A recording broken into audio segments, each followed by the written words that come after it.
Assalamualaikum warahmatullahi wabarakatuh. Perkenalkan, nama saya Arya Bintang. Saya dari kelas 01 TPLK 003. Di sini saya akan membahas materi tentang percabangan, perulangan, array, dan juga function dalam bahasa pemrograman. Yang pertama, saya akan membahas percabangan. Apa sih itu percabangan dalam pemrograman? Itu adalah suatu perintah atau pernyataan yang memungkinkan suatu perintah atau pernyataan tersebut dieksekusi jika suatu kondisi terpenuhi atau tidak terpenuhi. Jika suatu kondisi terpenuhi, maka perintahnya akan dilaksanakan, dan jika kondisi tidak terpenuhi, maka perintah yang lainnya yang akan dilaksanakan. Terus di sini ada fungsi percabangan. Apa sih itu fungsi percabangan? Ialah untuk mengambil keputusan apabila di dalam program tersebut dihadapkan dengan beberapa kondisi tertentu. Fungsi ini juga akan mengevaluasi kondisi atau ekspresi yang hasilnya akan ada dua, yaitu benar atau salah. Di sini juga ada jenis-jenis percabangan. Jenis percabangan itu ada 3. Yang pertama if else, dan switch case.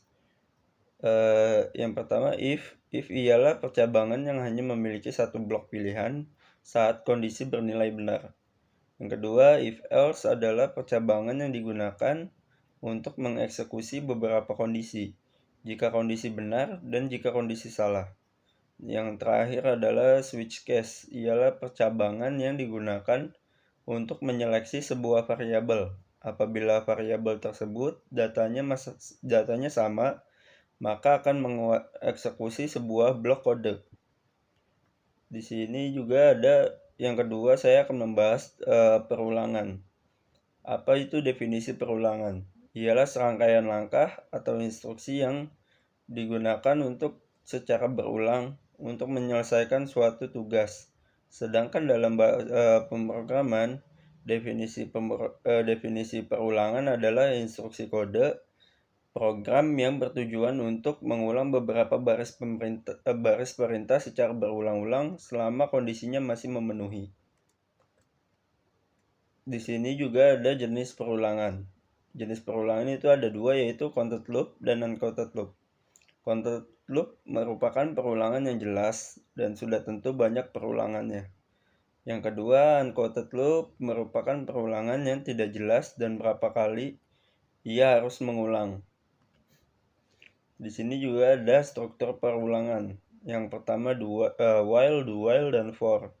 Untuk menjalankan while, yang pertama while untuk menjalankan blok kode secara berulang kali selama kondisi tertentu masih terpenuhi atau true. Fungsi ini memungkinkan kamu untuk mengulangi kode tertentu sampai kondisi yang diinginkan tidak lagi terpenuhi. Yang kedua ada do while. Do while adalah untuk mengulang statement sebanyak 1 kali terlebih dahulu, kemudian akan mengecek statement di dalam while apakah bernilai benar. Jika bernilai benar, maka akan diulang kembali. Sebaliknya jika salah, tidak. Yang terakhir adalah for. For adalah sebuah pernyataan yang mengulang suatu proses yang telah diketahui jumlah perulangannya. Nah, si for ini masuk ke jenis yang uncounted loop, sedangkan while dan do while masuknya ke yang counted loop.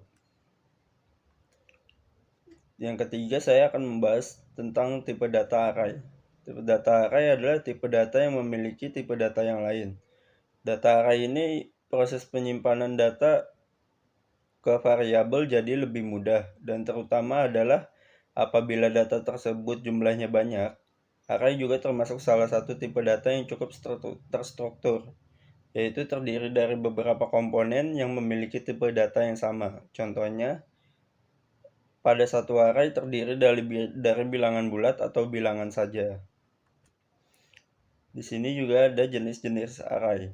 Jenis-jenis array ada 3, yaitu 1 dimensi, 2 dimensi, dan multidimensi. Yang array 1 dimensi adalah merupakan salah satu tipe data yang paling banyak digunakan. Contohnya adalah untuk digunakan membuat daftar sejumlah orang sesuai dengan usianya.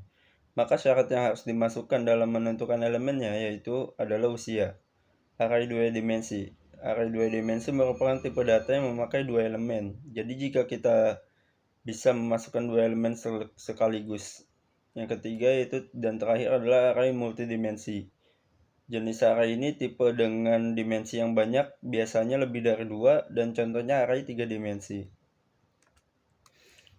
Dan yang terakhir saya akan membahas tentang function. Apa sih itu function? Function adalah sebuah blok kode program yang melakukan operasi khusus yang sudah didefinisikan dan mengembalikan hasil yang telah diproses. Dengan adanya fungsi, program lebih kelihatan rapi, mudah dipahami, dan lebih terstruktur. Karena dengan adanya blok fungsi, maka ketika di dalam program secara keseluruhan ternyata ada proses yang serupa lebih dari satu blok fungsi yang sudah dibuat. Tidak perlu membuat ulang, cukup menggunakan blok fungsi tersebut dengan cara memanggil nama fungsi tersebut tanpa harus menulis kode kembali. Di sini juga ada deklarasi fungsi. Deklarasi fungsi adalah aturan penulisan kode algoritma untuk blok fungsi. Deklarasi fungsi dalam algoritma biasanya sangat tergantung sekali dengan pendekatan bahasa pemrograman yang mengkonversinya. Di sini juga ada parameter fungsi. Parameter fungsi adalah variabel yang dilewatkan ke dalam fungsi. Ketika fungsi dibuat, parameter sifatnya opsional. Boleh ada ataupun boleh tidak digunakan. Pertimbangannya adalah jika variabel yang dilibatkan di dalam fungsi tersebut sifatnya dinamis atau bisa diubah atau berbeda, maka parameter wajib dilibatkan. Namun jika sebaliknya tidak perlu melibatkan variabel di dalam fungsi tersebut. Di sini juga ada nilai balik fungsi. Nilai balik fungsi adalah nilai yang diperoleh dari proses yang dijalankan oleh fungsi itu sendiri.